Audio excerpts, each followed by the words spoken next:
Chemical bonding, one of the most important chapter of inorganic chemistry. उसका आपके सामने एक क्वेश्चन है, the sum of the, question पढ़ लेते हैं, आइए क्वेश्चन पढ़ लेते हैं, ठीक है ना। क्वेश्चन क्या है, the sum of the number of lone pairs of electrons on each central atom.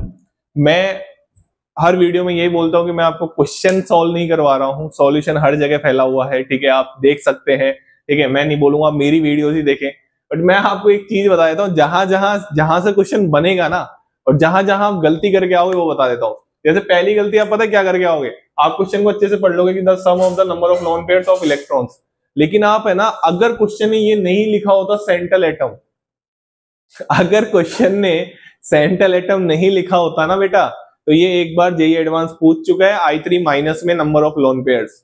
उसमें बहुत बच्चे 3 करके आए थे आंसर उस टाइम पे, और उसका आंसर आया था 9, क्योंकि उसने सेंट्रल एटम नहीं बोला था, उसने सेंट्रल एटम नहीं बोला था बेटा, उसने total number of lone pairs बोले थे। तो यही मेरे को आपको सिखाना है कि क्वेश्चन को तरीके से पढ़ें। क्वेश्चन ने क्या पूछा है, the sum of the number of lone pairs of electrons on each central atom, ठीक है, इन द फॉलोइंग स्पीसीज। ये 4 दे रखे उन्होंने कंपाउंड, ठीक है ना।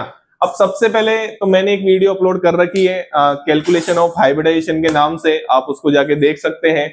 उसमें मैंने एक फॉर्मूला बताया था, वही मैं इस वीडियो में बताने वाला हूं। फॉर्मूले से भी क्वेश्चन सोल्व करके बताऊंगा और बिना फॉर्मूले के भी क्वेश्चन सोल्व करके बताऊंगा। आइए देखिए, पहले तो फॉर्मूला देख लेते हैं। फॉर्मूला कुछ इस प्रकार, इस तरीके का था, total number of electron pairs, total number of electron pairs का फॉर्मूला था, हम इसको स्टेरिक नंबर भी बोल सकते हैं, क्या बोल सकते हैं, स्टेरिक नंबर भी बोल सकते हैं, ठीक है। फॉर्मूला ये था कि sigma bond pairs plus lone pairs. ये फॉर्मूले का मैंने बिल्कुल बहुत डिटेल में पढ़ा रखा है, और यहाँ पे भी मैं आपको उसी तरीके से पढ़ाने वाला हूँ, ठीक है ना। तो इसको हम इस तरीके से सिग्मा बॉन्ड पेयर्स और लोन पेयर्स, पेयर्स है, ध्यान रखना है ना, पेयर्स है। चलिए, तो इसको मैं इस तरीके से लिख सकता हूं, स्टेरिक नंबर बराबर, यहां पे मैं लिख रहा हूं x प्लस, ये तो x तो इसके लिए है, और लोन पेयर के लिए मैं यहां लिख रहा हूं, देखना भाई ध्यान से, x plus half y minus Z plus minus Q. बिना फॉर्मूले के ही काम हो जाएगा, बिना फॉर्मूले के ही काम हो जाएगा, बस ध्यान से सुनते रहो। ये लोन पेयर का है, ठीक है।